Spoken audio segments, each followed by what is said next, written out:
Assalamualaikum. I hope you all will be fine. So today we are going to discuss about the assignment 1 solution of PSY 406. So before watching the video, subscribe the channel and also hit the bell icon so you will be notified whenever I will upload the next video. So इसमें different scenarios दिए हुए हैं जिसको मैंने table की form में नहीं लिखा बिकॉज आगे जो है वो इसकी जस्टिफिकेशन के कुछ पॉइंट्स हैं जो लेंथी हो जाते हैं और वो बहुत सारे पेज को एक्सीड कर जाते हैं। तो अभी तक चैनल सब्सक्राइब नहीं किया तो सब्सक्राइब कर लें because you are going to get a lot from this channel like the project of the active citizenship और इसके अलावा short lecture. So subscribe the channel and also hit the bell icon ताकि आपको मेरे notification मिलते रहें।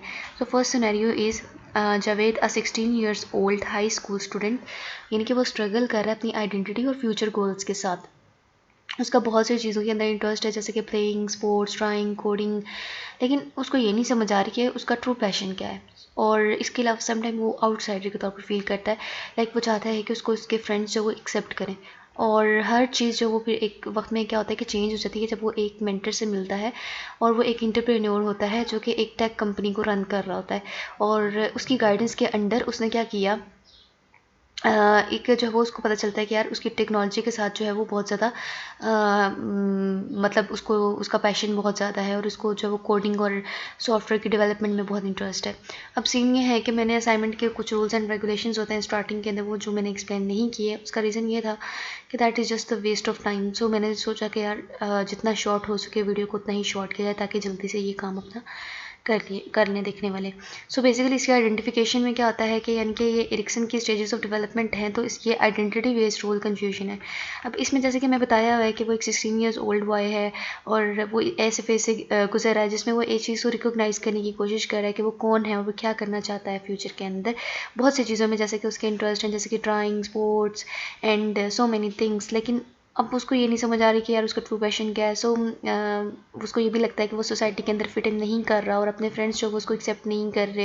लेकिन जब वो एक एंटरप्रेन्योर से मिलता है तो हर चीज़ जो वो चेंज हो जाती है। सो देखा जाए तो उसका जो मेंटर है उसको प्रॉपर्ली हेल्प करता है कि यार वो उसका जो भी मतलब पैशन है उसको रिकोगनाइज कर। सो देखा जाए तो एरिक्सन की जो स्टेज ऑफ डेवलपमेंट है तो ये जो है वो आइडेंटिटी बेस्ड रोल कन्फ्यूजन है। सो ये जो टीनेजर्स होते हैं ना तो उनकी लाइफ का एक नॉर्मल पार्ट होता है कि वो डिफरेंट चीज़ों को एक्सप्लोर करना चाहते हैं और ये फिगर आउट करना चाहते हैं कि आखिरकार वो कौन है, वो क्या करना चाहते हैं।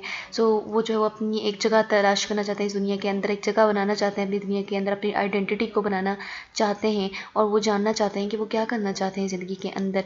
और वो ये भी चाहते हैं कि उसके फ्रेंड्स जो है उसको एक्सेप्ट करें, उसकी सोसाइटी जो उनको एक्सेप्ट करें उसकी इंटरेस्ट और वैल्यूज़ को मद्देनज़र रखते हुए। सो देखा जाए तो ये जो है वो आइडेंटिटी बेस्ड रोल कन्फ्यूजन है, ठीक है, जिसमें जो है वो उसको इन सारी चीज़ों के अंदर कन्फ्यूजन थी। फिर जब वो मिलता है और वो अपनी जो भी एक पैशन है उसको रिकोगनाइज़ कर लेता है just because of that take entrepreneur, like वो उसको प्रॉपर्ली गाइड करता है उसकी जो कन्फ्यूजन्स जो होती हैं। और आइडेंटिटी में जो है उसको पता चल जाता है कि यार मेरा मतलब कोडिंग में इंटरेस्ट है तो मुझे जो है वो इसी तरीके से जो वो आगे बढ़ना है। सॉफ्टवेयर डेवलपमेंट में इंटरेस्ट है तो मुझे सॉफ्टवेयर डेवलपर बनना है। सो दीज थिंग्स, यानी कि उसको पहले जो है वो कन्फ्यूजन थी कि मैं कौन हूँ और मैं क्या करना चाहता हूँ। और मतलब रोल कन्फ्यूजन में ये था कि यार वो जो है वो उसका कोडिंग में इंटरेस्ट था लेकिन वो स्पोर्ट्स और भी बहुत सारी एक्टिविटीज़ के अंदर इन्वॉल्व था। सो एक जेन्युइन एक्टिविटी के अंदर वो इन्वॉल्व नहीं था। So that was just identity based role confusion. Next scenario is Saima जब एक सक्सेसफुल 40 ईयर्स वो बिजनेस वूमेन है एंड मार्केटिंग फील्ड के अंदर है वो, और उसे बहुत खुशी का एहसास होता है अपने करियर के अंदर। और लेकिन वो एक बीवी भी है और एक माँ भी है।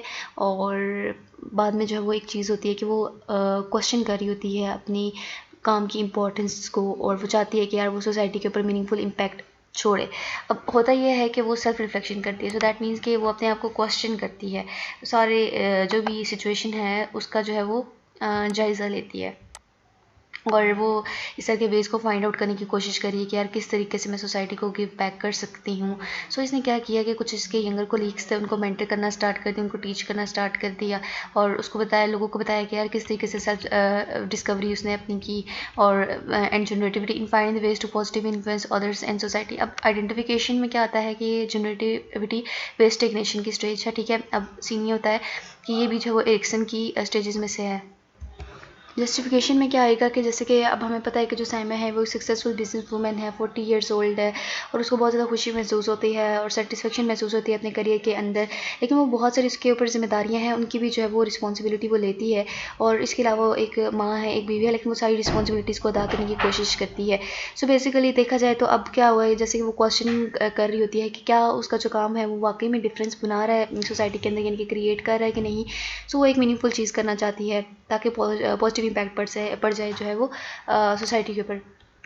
जो एरिक्सन की स्टेजेस ऑफ डेवलपमेंट है, इस सारे सिनेरियो को देख के हमें लगता है कि ये जनरेटिविटी बेस्ड स्टेग्नेशन है और ये जो नॉर्मल पार्ट होता है मिडिल एज्ड अडल्ट का, एंड जैसे कि यानी कि इसमें क्या होता है कि इंसान चाहता है कि वो एक लॉन्ग लास्टिंग इम्पैक्ट जो वो फ्यूचर जनरेशन के ऊपर छोड़े, यानी कि जो काम उसने किया है तो वो जो है वो उसमें कुछ मीनिंगफुल वेज फाइंड आउट करके लोगों की लाइफ के ऊपर जो है वो असर कर सके और एक इन्फ्लुएंस छोड़ सके, एक लॉन्ग लास्टिंग इम्पैक्ट होना चाहिए। सो वो चाहती है कि यार इस एज में इंसान चाहता है कि वो अपनी कम्युनिटी को जो है वो कंट्रीब्यूट करे और एक डिफरेंस जो वो क्रिएट करे, एंड जैसे कि अब अपने कोलीग्स को मेंटर कर रही है तो दैट्स मीन कि वो उनको डेवलप होने में मदद कर रही है ना, उनको सेल्फ डिस्कवरी जो वो सिखा रही है, अपना नॉलेज शेयर कर रही होती है और उनको पॉजिटिव तरीके से इन्फ्लुएंस कर रही होती है। सो देखा जाए तो इससे क्या होता है, उसको खुशी का एहसास होता है। सो बेसिकली ये आपको पता चल गया होगा कि जनरेटिविटी बेस्ड स्टेग्नेशन है।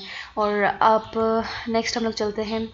बिलाल जो है वो 4 मंथ ओल्ड बेबी है, ठीक है, एंड एक minute, is in early stage of the exploration and discovering his surroundings with attentive and caring parents. His needs are met promptly and loving. जैसे कि उसके पेरेंट्स बहुत ज़्यादा केयरिंग हैं, अटेंटिव हैं, तो उसकी सारी नीड्स जो वो सेटिस्फाई हो रही होती हैं और and they are actually fostering the sense of the trust in him. तो बेसिकली क्या होता है कि जब उसके पेरेंट्स को छोड़ जाते हैं ना, तो वो क्या करता है कि वो एंग्जाइटी जो एक्सपीरियंस करना स्टार्ट कर देता है और रोना शुरू कर देता है जब किसी अनफेमिलियर इंसान को देखता है।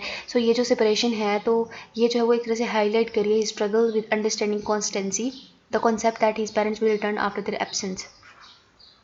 तो हम लोग जो है वो मतलब इस स्टेज को देख लेते हैं, दैट इज़ कि आइडेंटिफिकेशन इसके में ये आएगा कि ट्रस्ट बेस्ड मिसट्रस्ट है। जैसे कि हमें पता है कि जो छोटे बच्चे होते हैं जब वो अपनी एक अर्ली स्टेज के ऊपर होते हैं तो वो अपने जो पेरेंट्स होते हैं उनके साथ ज़्यादा अटैच होते हैं। जब वो उनको छोड़ते हैं तो वो एक सेपरेशन की एक एंग्जाइटी जो है वो उसके अंदर क्रिएट हो जाती है और जब वो उसको किसी और के हवाले कर देते हैं तो एक तरह से वो ट्रस्ट बेस्ड मिसट्रस्ट जो वो क्रिएट हो जाता है। लाइक देखें, अगर एक वो अपनी उसके पेरेंट्स जब उसकी नीड्स को सेटिस्फाई कर रहे हैं, सो दैट मीन्स के baby is trusting them, and अगर वही पेरेंट्स जब उसको छोड़ जाते हैं उसके अंदर एंग्जाइटी क्रिएट हो जाती है तो नेक्स्ट टाइम वो जो है वो मिसट्रस्ट करेगा, यानी कि वो उनके ऊपर ट्रस्ट नहीं करेगा।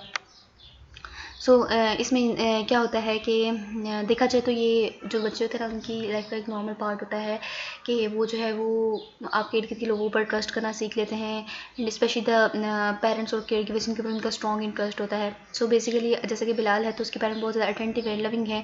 सो देखा जाए तो उसका जो इंटरेस्ट है या फिर जो ट्रस्ट है उनके ऊपर डेवलप हो चुका है और ये भी कि यार वो उनके साथ बिल्कुल सिक्योर फील करता है। और जब वो उसके इर्द गिर्द नहीं होते तो वो बहुत ज़्यादा एंग्जियस हो जाता है बिकॉज़ वो इस चीज़ को समझ नहीं पा रहा हो कि कब वो वापस आएंगे और वो वापस आएंगे कि भी नहीं। So this is because the babies are still learning about the concept of things existing even when they can't see them. Over the time अब Bilal grows older he will start to understand constancy and feel more secure even when his parents are temporary away. So बच्चे जो होते हैं ना तो मतलब उनका ये सीन होता है ना कि अगर छोटे बच्चे जो होते हैं उनके सामने कोई चीज़ अगर आप उनको कोई खिलौना भी दिखाएंगे ना, अगर वो खिलौना फेड अवे कर जाएगा तो वो शायद ये सोचेंगे कि यार ये एग्जिस्ट ही नहीं करता। सो उसको जो है वो एक तरह से ये प्रॉब्लम हो रही है सोचने में कि क्या उसके पेरेंट्स वापस आएंगे या फिर नहीं, यानी कि वो एक तरह से गायब हो गया ना, तो उसके अंदर एक चीज़ की एंग्जाइटी क्रिएट हो जाती है। सो नेक्स्ट इज़ दैट के खदीजा।